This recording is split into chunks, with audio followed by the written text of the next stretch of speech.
ये इतनी बड़ी एम्बेरसमेंट है।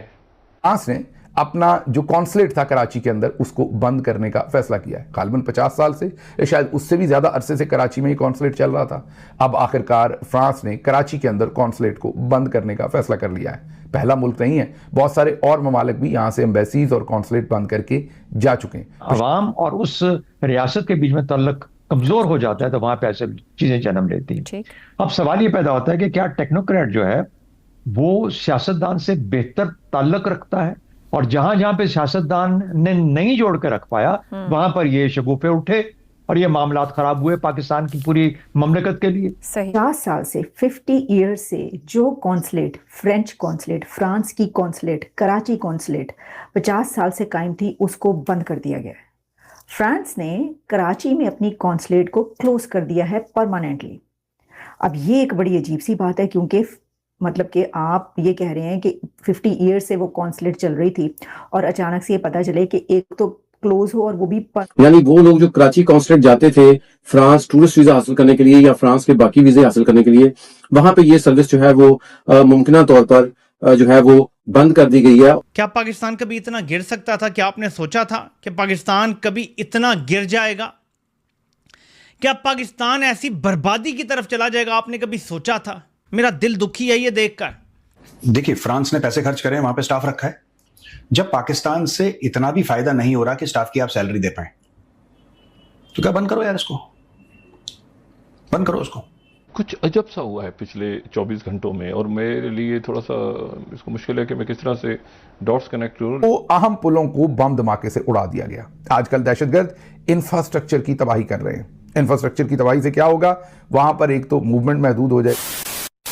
नमस्कार दोस्तों, जय हिंद। पाकिस्तान को इंटरनेशनल लेवल पर एक के बाद एक बड़े झटके लग रहे हैं। अमेरिका के बड़े झटके के बाद अब फ्रांस ने पाकिस्तान को एक जोरदार डिप्लोमेटिक सेटबैक दे दिया है। पाकिस्तान के सबसे बड़े फाइनेंशियल हब कराची में पिछले 50 सालों से चल रहे फ्रेंच एम्बेसी अब परमानेंट बंद हो गया है। 1976 से शुरू हुई ये डिप्लोमेटिक प्रेजेंस अब अचानक खत्म कर दी गई है। पाकिस्तान ने फ्रांस के आउटगोइंग एम्बेसडर निकोलस गेले और काउंसलर जनरल एलेक्सिस के फेयरवेल इवेंट के दौरान इस बात की ऑफिशियल कंफर्मेशन दी गई है। भले ही ऑफिशियल लेवल पर इसे बजट कट और रिकंस्ट्रक्शन का नाम दिया जा रहा हो, लेकिन डिप्लोमेटिक सर्कल में इसका क्लियर साइन देखा जा रहा है। किसी भी बड़े यूरोपियन नेशन का कमर्शियल कैपिटल से अपना मिशन समेत लेना ये साफ इशारा करता है कि पाकिस्तान में आने वाले दिनों में सिचुएशन और बिगड़ने वाली है। पॉलिटिकल इनस्टेबिलिटी, इकोनॉमिक क्राइसिस और सिक्योरिटी चैलेंज की वजह से ग्लोबल पावर अब पाकिस्तान में अपना रिसोर्स खर्च नहीं करना चाहते। फ्रांस ने अपना जो कॉन्सुलेट था कराची के अंदर उसको बंद करने का फैसला किया है। गालिबन 50 साल से या शायद उससे भी ज़्यादा अरसे से कराची में ही कॉन्सुलेट चल रहा था। अब आखिरकार फ्रांस ने कराची के अंदर कॉन्सुलेट को बंद करने का फैसला कर लिया है।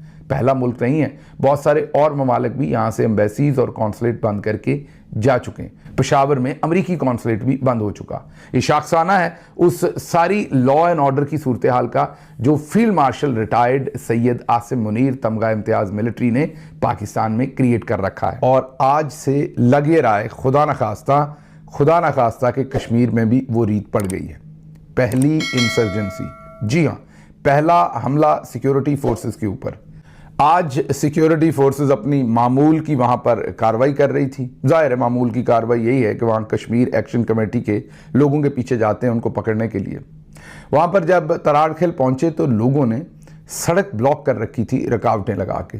उन रुकावटों को हटाने के लिए जब फोर्सेस के लोग अपनी गाड़ियों में से निकले तो उनके ऊपर बाकायदा मनसूबाबंदी के तहत हमला किया गया, जिसमें एफसी के एक जवान की शहादत हुई और एक शदीद जख्मी हुआ। यह खबर जो है इसलिए बहुत अहम है कि आज के दिन के बाद लग ये रहा है कि वहां पर भी खुदा न खास्ता कहीं इंसर्जेंसी शुरू हो गई है।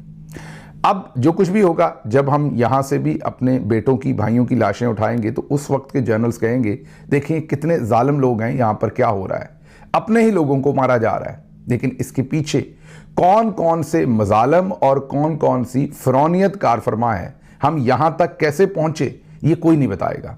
आज बलूचिस्तान में भी जब जो कुछ होता हुआ हमें नज़र आता है, ये कोई नहीं बताता कि पहले हमने वहाँ क्या किया। खैबर पख्तूनख्वा में जो होता है, कोई हमें नहीं बताता कि हमने अफ़गानिस्तान में कितने तजर्बे किए, कितनी बार हम हायर्ड गन के तौर पर वहां गए, पैसा लेके हमने जंगें लड़ी और उसके बाद ये सारा फसाद हम अपने घर ले आए। क्योंकि पाकिस्तानी कौम भी अमूमी तौर पर ज़रा थोड़ी सी महदूद मुद्दत की मेमोरी रखती है और वो भी आज का भाव देखते हैं, इसलिए हमारे मिलिट्री जर्नल्स को बहुत अच्छा मौका मिलता है लोगों को उल्लू बनाने का और माजी को भूल के आज के ऊपर फोकस करवाने का। अगली खबर क्विकली आपके सामने रखते हैं क्योंकि वो भी कोई कम नहीं है। बलूचिस्तान में मकामी आबादी जो वीडियोज़ शेयर कर रही है, वहाँ से कोयटा, कराची, शाहरा, खड्डा कोचा और कल्लात में गुज़िश्ता शब, अब आपको लगेगा पुरानी खबर दे रहे हैं क्योंकि रोज़ ही एक जैसी कार्रवाइयाँ हो रही हैं। 2 अहम पुलों को बम धमाके से उड़ा दिया गया। आजकल दहशतगर्द इंफ्रास्ट्रक्चर की तबाही कर रहे हैं। इंफ्रास्ट्रक्चर की तबाही से क्या होगा, वहाँ पर एक तो मूवमेंट महदूद हो जाएगी, लॉ इन्फोर्समेंट भी मूव नहीं कर सकेगी, कारोबारी सरगर्मी भी नहीं होगी, वैसे भी ज़िंदगी रुक जाएगी। मतलब रेट ऑफ द स्टेट को डायरेक्टली चैलेंज कर रहे हैं। बहरहाल अब वहाँ पर ज़्यादा इलाकों में तो रेट ऑफ द स्टेट उस तरीके से अनफॉर्चुनेटली रही भी नहीं। दहशतगर्दों ने नाके लगा रखे हैं और उन नाकों पर से जो पुलिस है वो उनको सलाम करके गुजरती हुई कई वीडियोज़ में आपके और हमारे सामने आ चुकी हैं। लकी मरवत, पुलिस अमन कमेटी ने हड़ताल की कॉल दे दी। कल ही उनके मामलात कुछ सुलझने की इतला आई थी, आज उन्होंने नई हड़ताल की कॉल दी है। क्यों हड़ताल की कॉल दी है? क्योंकि उनके एक अहलकार समीउल्लाह को पेशावर के अंदर अगवा कर लिया है। वही हमारे मिलिट्री जर्नल्स का पुराना काम, एक तरफ बंदूक भी चला के रखनी है और दूसरी तरफ मुज़ाकरात भी करने, कोई एक पॉलिसी नहीं अपनानी। नाम क्यों रखा है इन्होंने, पुलिस अमन कमेटी? वो कहते हैं कि हम अमन के लिए हैं, फौज यहाँ पर दहशतगर्दों को लाती है, दहशतगर्दी करवाती है, इसलिए फौज यहाँ से निकल जाए, पुलिस यहाँ पर खुद ही अमन कायम कर लेगी। ये इसके पीछे मफरूज़ा है, ये इसके पीछे सारी जो आप ये कहिए कि सोच कार फरमा है। और इस सोच के ऊपर वो चाहते ये हैं कि पुलिस जो है वो अब इलाकों को कंट्रोल करे। पुलिस वाले कहते हैं अगर आप आएंगे हमारे इलाकों में तो हमने आपके साथ काम नहीं करना, क्योंकि आप हमें मरवाते हैं, आप हमारे इलाके में दहशतगर्दी लेके आते हैं। हमें पता ये चलता है कि 50 साल से 50 ईयर्स से जो कॉन्सुलेट, फ्रेंच कॉन्सुलेट, फ्रांस की कॉन्सुलेट, कराची कॉन्सुलेट 50 साल से कायम थी, उसको बंद कर दिया गया है। फ्रांस ने कराची में अपनी कॉन्सुलेट को क्लोज कर दिया है परमानेंटली।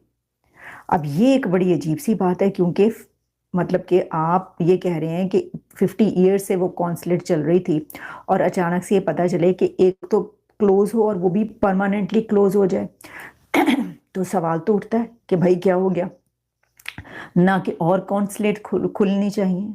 कई कंट्रीज़ की, जिन कंट्रीज़ की कॉन्सुलेट्स आपके कंट्री में नहीं है, वो वाली कॉन्सुलेट्स भी खुलनी चाहिए। लेकिन पता ये चला कि जी जो फ्रांस है उसने परमानेंटली क्लोज्ड कराची कॉन्सुलेट।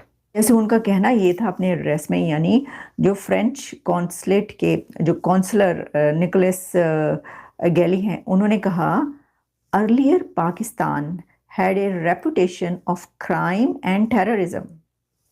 मतलब ये जो है, ये कौंसल जनरल जो कि खिताब कर रहा है अपनी कॉन्सुलेट बंद होने पर, वो ये बात कर रहा है कि earlier Pakistan had reputation of terrorism and crime and embassy people used to be afraid to come here, but since February 28 फरवरी से when the major conflict erupted in the Gulf, Pakistan has also emerged on the world map due to mediation efforts. The entire world is grateful to Pakistan for its role. It is a very different Pakistan that we are living. अच्छा, अब इसको हम तारीफ समझें या हम इसको बुराई समझें? ये कौंसल जनरल साहब क्या की गए हो तुसी अपॉइंट की क्या तजे तुसी